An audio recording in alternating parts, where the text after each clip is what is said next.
Guardians have made their first trade of the trade deadline, getting some relief help, and what else? We'll talk about that and the Guardians, what they could have in store ahead. Tanner Bagger, the Guardians, and you're listening to Locked On Guardians. You are Locked On Guardians, your daily podcast on the Cleveland Guardians. Part of the Locked On Podcast Network, your team every day. Welcome, everybody. Thanks for everybody who's hanging out. We are doing a live reaction to the Guardians' first trade of the trade deadline season, acquiring reliever Craig Yoho from the Milwaukee Brewers and outfielder Blake Perkins in return for catcher Bo Naylor and reliever Codi Heuer. Of course, this is Locked On Guardians. You know why you're here. Talk about this trade and the Guardians in general. We'll react to this trade. We'll also react to what comes next for the Guardians. Let you know we're brought to you by here on the bonus episode by KALSHI.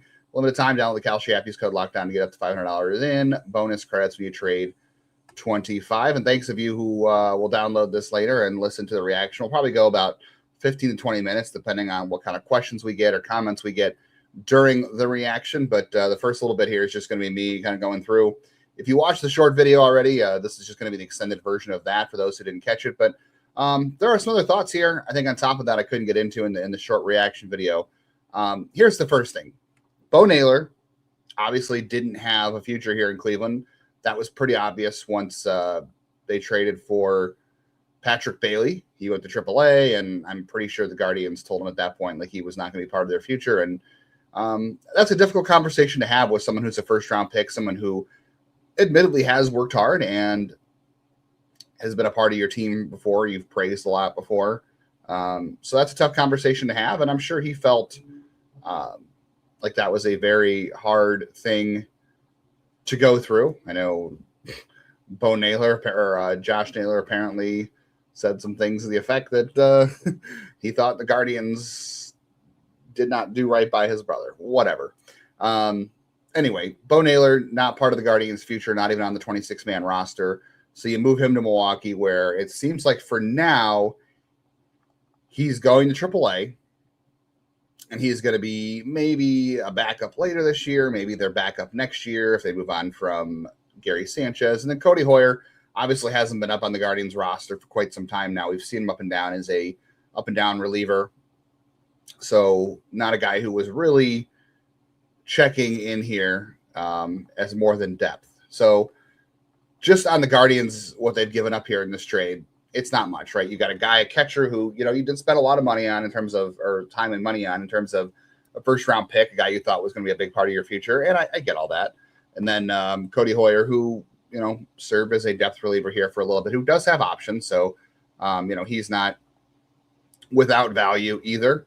But they're both going to AAA for the Brewers. As of today, as of this moment when I'm recording this, there are no 26-man roster moves expected for Cleveland. So Blake Perkins is not coming to Cleveland today. Craig Yoho is not going to be in Cleveland today, maybe both tomorrow. I have heard there's a chance that Blake Perkins goes to AAA, so we'll see what happens there. Let's get into what the Guardians are getting here. And it's obvious. And before I even get into that, let's just say this. This is not an earth-shattering move, obviously. The Guardians aren't picking up some major impact player that's going to change the course of this team and where they're going and all that kind of stuff. That being said, they have to do more. I think we know that, right? No one's sitting here saying this is the trade and this is what you're getting. Hopefully that's not what you're getting. Hopefully there's more to come. The point being here, though, is Craig Yoho. Craig Yoho is 26. He will turn 27 this offseason. He will have one option remaining after this year. So he has an option right now. He's got an option at the end of for 2027 or 2028, whenever those games are played. And a lot of people viewed Yoho as a potential future closer for the Brewers, a high leverage back to the bullpen reliever. Decent fastballs, the velocity movement's okay, not great, not special. Very good changeup. The slider has really good stuff plus numbers. He hasn't used it a ton in the major leagues. He was using it much more in the minors. The limited times he used it in the majors, just there's not enough to go on. But stuff plus models kind of grade pitches on things like shape, movement, velocity, all those kind of things. And the Stuff Plus numbers love his slider, sweeper, whatever it is. So there's that. The changeup and I would say the four seam are kind of his bread and butter. Even that, I wouldn't say the bread and butter there is for the four seam because it's been hit hard this year. Well, it's gotten a lot of slugging against it. It hasn't had a lot of batting average, but he uses the sinker quite a bit, which has been very effective for him. But Yoho is going to step into this bullpen. I would expect he's going to come into this bullpen by Sunday or Monday whenever he gets to Cleveland. Someone will go down for him, whether it's Will Dion, maybe it's, maybe Matt Festa gets let go, maybe Franco Alemán is traded and then he takes that spot, or maybe, Alemán is sent to AAA. Can't really get into that right now. We'll see what happens. But Yoho is obviously the piece the Guardians are looking at here. Again, 26. He's doesn't even have a full season of service time yet. He's pitched 23 games in the majors. Now, you're saying he hasn't pitched that much for the Brewers. The Brewers are a really good pitching team. And it also is fair to ask, why are the Brewers giving up on Craig, or why are the Brewers giving up Craig Yoho if they're so good at pitching? They obviously like Naylor. The reports I've read and the people I've talked to who cover the Brewers said the Brewers really like Naylor's defense. And to the Brewers' credit, they have been very good at developing catching. They brought in William Contreras, who obviously they liked a lot. And it was already a good player, a good prospect when he came in. He can hit, and he's been a great defender. And they also have really helped out Gary Sanchez be a little bit better. He's been a useful backup. For a while, they had Eric Haas, former Guardians minor leaguer and major leaguer. They made him useful for a while. So they've done a good job with those catchers. So I wouldn't be surprised if the Brewers see something in Bo Naylor and they can improve what's going on there. So that's why they're doing that. The Brewers also have a good bullpen. They're a team that doesn't really need bullpen help right now. They're not looking for bullpen help. They're looking for starting pitching help. They're also looking for hitters as well. This is a good trade, though, to help out the Guardians bullpen. I think Yoho will come up here. He fits into that, maybe the first guy out of the bullpen. The most useful thing I see about Yoho is the fact that he's got options, obviously, and he's got 6 years of club control after this. So the Guardians can have him for a long time. That makes him useful right there. Couple things. Guys do not hit the ball in the air against him. So pulled fly balls are the best way to do damage as a hitter. Craig Yoho, I'm sorry, he gives up a lot of pulled fly balls. I read that wrong. So that's not great. You don't love that. The changeup is his best pitch. And he uses it against righties and lefties. It's a very good pitch. Hitters this year are hitting 103 against it with a slug of 205. And then last year it was 231, 462, but that was only in 8 games. So there's a possibility here, if you look at his splits, that the changeup makes him an effective relief option against lefties. Because right now, pretty obvious that things with Eric Sabrowski are pretty touchy. Not exactly the most trustworthy reliever right now. You really need him to be, but he's not. And Tim Herron has had issues throwing strikes all year. So I'm wondering if Craig Yoho's changeup and his ability to get lefties out as well as righties plays a lot into this. That, yes, he's not a left-on-left reliever, but he's very effective against left-handed hitters because of his changeup. So he kind of serves as a guy who can get lefties out in your bullpen. It's, again, a very good changeup. Guys are hitting terribly off it this year. It's got a positive 5 run value. Ironically, Stuff Plus models, not as big on it. It's a 91.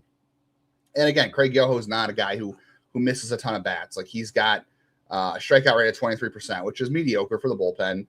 The walk rate of 10%, not great. You want that to be better, but he doesn't get hit hard. He's got one of the best hard hit rates in baseball in terms of limiting hard contact. And he also comes in from the side, a very low side arm angle, which the thing about bullpens these days is that you're looking at different arm angles. You're trying to throw hitters off with different looks.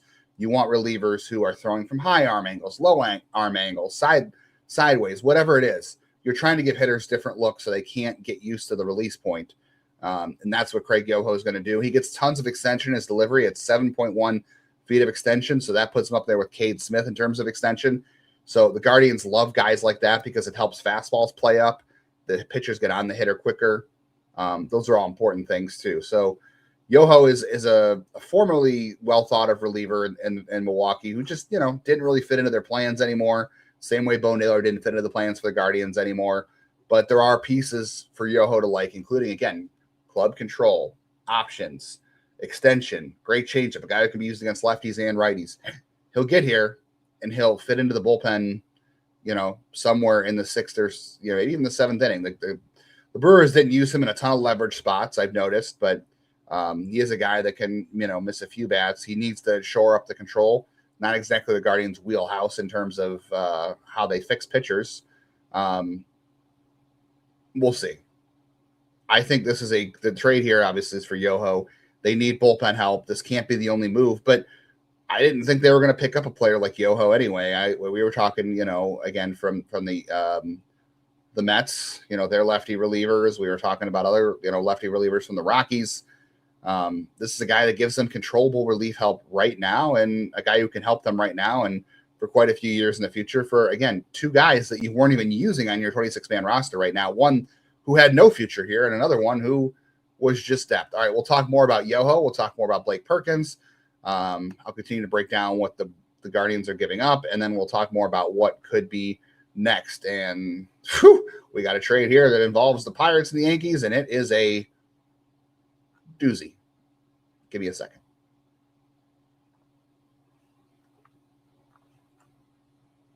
Well, we do want to pay the bills here while we are live on this episode, and that is brought to you by our friends at Amazon this back-to-school season. You want to spend less on your kids with Amazon back-to-school shopping. It is quite the experience, right? Even if you're doing it online or in person, you get a couple items on that list, and it adds up very quickly. You got school supplies, clothes, lots of clothes. Kids grow like crazy, right? And then you got tech. There's so much tech these days. And there's probably 10 other things you're not even thinking of that add up on the list. And I'll continue to say this. Teachers all the time are paying lots of money out of their pockets to supply classroom stuff for kids.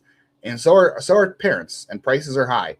So everybody needs to work together to find low prices, pitch in where they can, and save some money. So remember, with Amazon's low back-to-school prices, you can just spend less on your kids and their school supplies, because every dollar you don't spend on them is a dollar you haven't spent on them yet.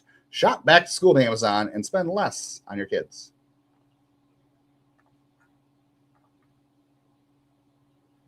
Hey, appreciate y'all hanging out here on the Locked On Guardians podcast and checking out our trade reaction to the Brewers and Guardians deal on Saturday afternoon. If you're here and you haven't been a part of the Everydayer Club, here's what you get. You get ad-free versions of the show. So you're live. You just heard me read that Amazon ad, obviously. But if you are listening after the fact on audio, you can get this version of the show or all the shows ad-free as a Everydayer Club member. And you get access to the private listener Discord, and you get some breaking news when it happens, some quicker reactions, and some questions I can answer much faster, and you can chat with other Guardians fans about what's going on. You can also check out the other Discord channels for all the teams that Locked On has shows for, so you can go over to the Brewers channel, see what they're talking about with this trade. You can go over to other teams and see what they're doing as well. So go to lockedonguardians.supercast.com. There'll be a link in the show notes for this as well. All right, let's get some reactions here. I know we got some comments going up here. So William Banner says he loves the trade. Don't have to touch any prospects. Yoho should improve the bullpen. Good move. I agree. Again, I preface this at the top of the show. Nobody is sitting here saying this is the great move and this is going to be a big swing for the Guardians and this is going to make a huge difference this season. It's a solid move. It's a solid C+. I don't know. I mean, if you consider what they gave up and what they're getting, I think it has potentially much more than a C+. But in terms of needle moving, I think it's like a C+, because I think Yoho is going to come in and be a really solid reliever for this team. I think there are things they can improve with him. The question I have for Yoho, I don't know if I mentioned this yet, is I think I did. The Stuff Plus models love his slider and sweeper, and he's just almost never thrown at the major league level, very little. So I wonder if the Guardians feel like, hey, we love this guy's release point. We love some of the release traits. We love the mechanics. We like the extension. Pitching Bot, I just saw some, Saris, who is a great Stuff Plus model guy. The creator of Pitching Bot, who loves the changeup by Craig Yoho, one of the best in baseball this year, up with Nick Mears, who's got a great changeup, Louis Varland, Adrian Morahone, Hunter Gaddis. Craig Yoho is there. So, Sarah's just said that the model that likes Craig Yoho's changeup is Pitching Bot. It's top 15 among relievers. The creator of Pitching Bot was hired by the Guardians. So that probably has a lot to do with it right there, right? So we see where the connection is there, obviously. Make no mistake, this trade is about Craig Yoho. I'm going to get to Blake Perkins in a second, but the reason I'm focusing on Craig Yoho is that this trade is about Craig Yoho. We don't need to sit here and spend a lot of time on Blake Perkins. I'll tell you what the things he can do, things he can't do, what I think about that, but Craig Yoho is the focus here. Again, multiple years of control, many years of control, optionable, good stuff. I think there is maybe the Brewers are good at pitching. So, I kind of wonder how much better can the Guardians make Craig Yoho when you have a team like the Brewers, who's already pretty good at this sort of thing. So how much, what's the delta between what the Brewers and the Guardians can do? I don't really know off the top of my head. The Guardians are very good at this, but the Brewers are also very good at this. But I just said Pitching Bot, the creator of Pitching Bot, which is a Stuff Plus model thing, loves the changeup. They hired him. The extension, the Stuff Plus models love the slider. Maybe they get into the slider more. The changeup's already very good. And I said, Craig Yoho can help them against lefties because he has a great changeup. Think about Eli Morgan. Yes, he's not a traditional left-handed reliever, but he can help this team and get lefties out. And that's something the Guardians need right now because Eric Sabrowski and Tim Herron are not reliable. And this is exactly what Patrick says. The only concern is it's Milwaukee usually do a better job of developing the Guardians. Yes, the Brewers are a fantastic developmental team. They run a payroll similar, smaller sometimes to the Guardians. They constantly are winning their division. They constantly have good players on both sides of the ball. So sure, very fair to wonder why the Brewers giving him up. Is there anything left to help with this guy? Even if the Guardians don't do anything to improve Yoho over who he is already, he's a guy who's going to help this bullpen out this year and for years to come. It might not be, a super sexy, high-impact move, but he's going to be a bullpen helper. Certainly to me, better than Matt Festa and Will Dion out there. And again, I said he can help against lefties. So, that puts a little bit less strain on using guys like Herron and Sabrowski who are struggling. Like the Yoho for Botrin. Hopefully he's here for a long time. Agree. 26-man roster move. So what I know as of about 2:00 today is that there are not going to be any 26-man moves on Saturday, August 1st. So I'm guessing that Yoho will get here Sunday or Monday. We'll see what happens. I would guess. Oh, you're saying being moved, not. I don't know, Benson, if you're saying who's going to be moved in terms of a trade or who's going to be sent down to AAA. I don't know about trades, but I don't think the Guardians have a player on their 26-man roster that they're going to trade that is going to attract anybody. Again, Gabriel Arias, David Fry, P. Halpin, one of those guys. None of those guys have trade value in terms of getting something back. But I think that either Will Dion or Franco Alemán, maybe Matt Festa. I'd be surprised if it was Matt Festa, but you could send Alemán and Dion to AAA to bring up Yoho. And I've heard, this isn't confirmed, but I've heard that Blake Perkins is going to go to AAA.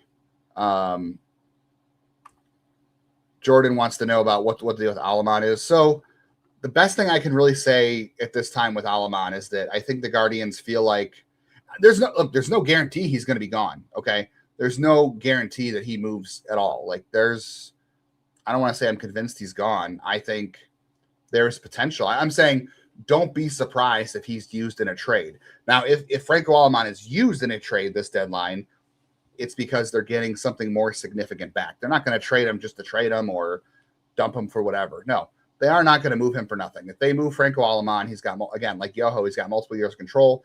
And listen, Franco Alemán's a talented reliever. The stuff is solid. He gets on hitters fast. He's funky. He's nasty. Could do better with some pitch shapes and control. I don't know if those are things that are going to be fixed here, but I think the Guardians, if they move him, they're going to get a bigger fish by moving him in terms of what can help their team right now.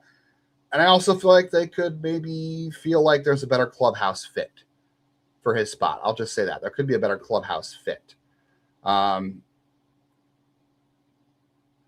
Yeah, so I see this comment too about Yoho inconsistent, plus for relief pitcher has very little deal. Yeah, Craig Yoho is not coming in and blowing you away with the fastball. He throws 94. 94, again, is average, probably a little bit below average for a reliever these days. Yes, not it's very middle of the pack, but you're looking at movement. And you're like, he does need better control. I will say that inconsistency is that control is an issue for him. He's not here for velo. He's a guy again who gets the ball on the ground a decent amount. He avoids barrels, and the changeup is a good neutralizer. So those are the things that he really does. All right, I'm going to come back and we're going to talk a little more about Yoho because I see a lot of people questions about Yoho, and hopefully I addressed the thing about Aleman pretty well, but I'll try to do the best I can a little bit further. And then we'll also get into more about Blake Perkins, so I haven't discussed yet. So I guess we're going to wind up doing a full episode here, aren't we? Let's do it.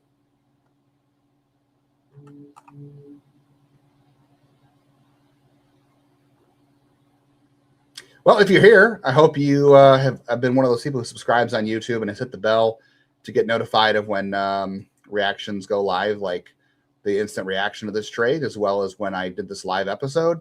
So if you do that, you're going to be up to date on all things Guardians during the trade deadline, and auto download all the auto platforms. So if you're somebody who wasn't expecting this bonus episode, if you hit the auto download button, you are able to keep the show in your feed. So when things like this go live, you won't miss it. And that's extremely important. So we appreciate everybody who does that, who leaves reviews, all that kind of good stuff. So, all right, let's talk more about what the Guardians are getting here in terms of Blake Perkins. I'll answer more questions and comments if they come in. I know I talked a lot about Craig Yoho already, but I think I feel like I fairly already covered the Craig Yoho thing. So Blake Perkins, nobody is going to get excited about Blake Perkins. And I totally understand that they shouldn't, because this is not a guy who is the focus point of the trade. The Brewers certainly liked him. I know their manager has been a big fan of his. So he's one of those, clubhouse guys who people apparently do like. And there's some utility there. Like Blake Perkins, obviously a really good base runner. That's great.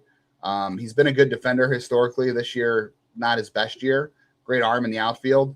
What you're looking for from Blake Perkins, who again I've heard is going to AAA, so he's not immediately coming to the Guardians 26-man roster. Historically, he's had some good numbers against lefties. Like this year, his OPS against lefties is 701. A year ago, it was 790. I think for his career, I looked it up, it was like 693 with a 95 WRC plus. And again, that's not going to blow anybody away. It shouldn't. It's not sexy. It's not big. That's more about depth and raising the floor. Like right now, Petey Halpin's up here, great defender, great base runner. The clubhouse loves him. He's a great kid. I talked to him before. He is a great kid. I would think in theory, Blake Perkins is probably an upgrade over Halpin because he plays similarly good defense to Halpin. He's a good runner, and he also hits lefties. And he doesn't chase. That's the other thing, too, is he doesn't chase. The Guardians are looking for hitters who can work a walk and don't chase, because that's been a big issue for them, and that's the guys they've been trying to acquire. But yeah, Blake Perkins isn't coming in. He's not going to be hitting home runs. He's not going to be coming in here for his offense. He's going to be coming here for, again, if it's defense, and maybe you get some use out of him against lefties. So I get why nobody is super excited about Blake Perkins. And there's a very good chance Blake Perkins gets non-tendered at the end of the year, by the way. Like he's got, I think, a couple years of team control left. That doesn't really matter. But I would say Perkins offensively probably a little more useful against lefties than Petey Halpin is. And again, you're getting similar defense and speed. So I think that's why you potentially could see Perkins here, because you're upgrading your bench. Like it's an F. I think Halpin's defense is not an F. His speed's not an F. Neither is Blake Perkins.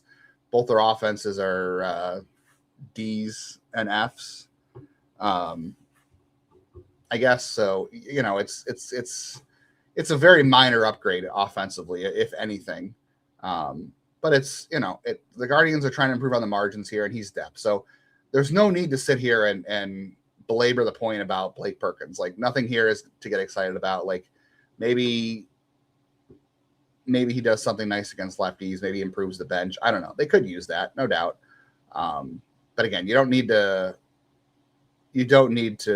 spend a lot of time on him. And you don't need to look at his batting average. Like, none of that. Again, this can't be the only move. I don't think this is the only move. The fact that Blake Perkins is probably going to AAA tells you that they hopefully have better moves in mind for the outfield or the lineup in general. Let's get to some more comments. Yeah, she is an A+, Jordan, isn't she? Yeah, she's just here to see my haircut. She's doesn't listen to the podcast most days, but you know what? I haven't had a chance to talk to her about this. She always says that watching a game with me, she gets the preview of the podcast, so she doesn't have to listen. Because I haven't had a chance to talk to her about this trade, she hasn't gotten the inside info, so she's actually tuning in. I need to start withholding my opinions from my wife more often, so she supports the show and gives us an extra like 50 cents by listening. Yeah, so again, everybody's asking about the Aleman thing. Again, I really can't share a ton of details here, unfortunately. And again, none of this is guaranteed. I'm going to go back to, I believe it was 2023 or 2024. I'm trying to remember what year it was that I talked to Rob Cerfolio, who at the time was the Guardians Director of Player Development. And I asked him about Franco Aleman's breakout that season. He was having a great year as a reliever. And I was like, wow, this guy like has really risen up this year. Looks really good. And I remember he told me he needed to improve his defense and his pickoffs, or holding runners, which I know everyone thinks is hilarious, but it was very true. I remember watching Franco Alemán that year, and he was very bad at fielding, and he also did not hold runners well at all.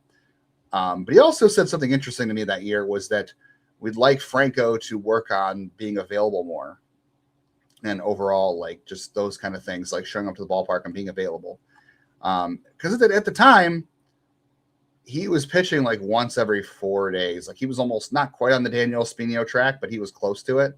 I kept wondering, why is Franco Alemán only pitching like 3 or 4 days as a reliever, like once every 3 or 4 days?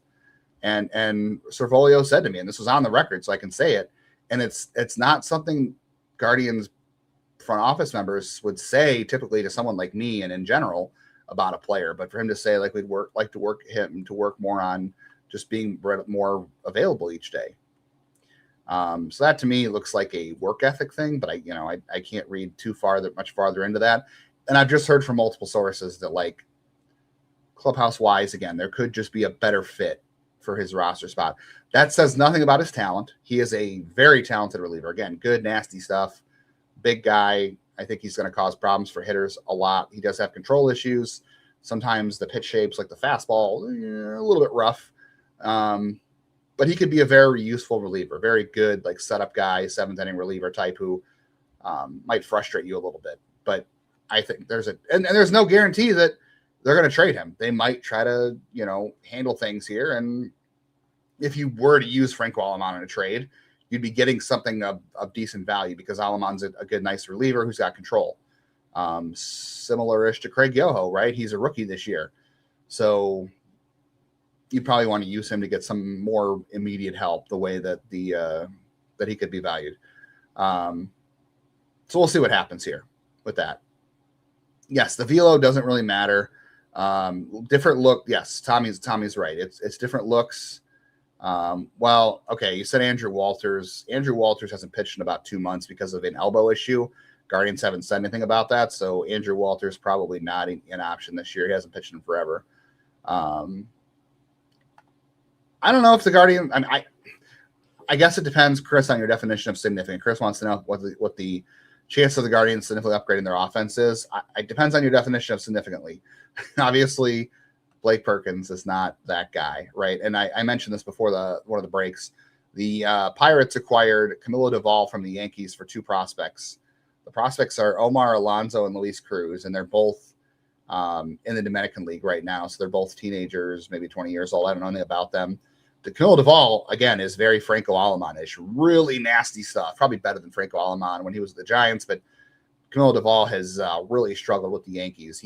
Even the Guardians touched him up back in New York back in June, I think. So he needed to change the scenery. The Pirates needed a bullpen upgrade, but Doval had fallen out of favor in New York because he just cannot get outs for them right now. Nobody's taking Hoskins, Rocco. Nobody. The Guardians, if they want to move on from Hoskins, they're going to cut him.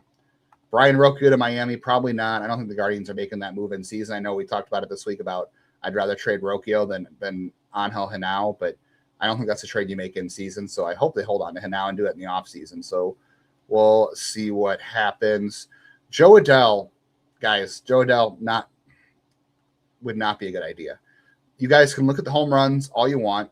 The guy is a below average hitter when it comes to offensive production. Yeah, he hits 20-something home runs, but on the whole, he is basically a below average hitter. Like the 20 home runs are empty. He doesn't walk. He doesn't hit for average. Like he's essentially a better hitting version of Rhys Hoskins right now. Low average, well, Hoskins at least walks, but not that I like Hoskins right now. But no, Joe Adell, and he's also a bad defender. I know he has the highlight reel catches for the home run robberies, but metrically, he has been a terrible defender for years. So Joe Adell is not a thing. Let's see other questions. Okay, more long-term thought on Walters. I hope he can stay healthy. He said, the lat surgery, and now he's got an elbow issue. Ty France would be a solid addition, but I just don't think the Padres are going to give him up. The Padres are so weird. I have no idea what's going to happen there. So, yeah, I would like to see the Guardians go out and add another bat. We talked about Roberto Hernandez from the Marlins on Friday. We've talked about a lot of offensive additions, but this trade right here, again, you've taken two players who you weren't using, who had no future here in Bo Naylor and Codi Heuer, who was just a depth guy. And you turned it into a reliever who I think is going to help you right now and potentially has a couple years in the bucket to help you out in the bullpen. That's good.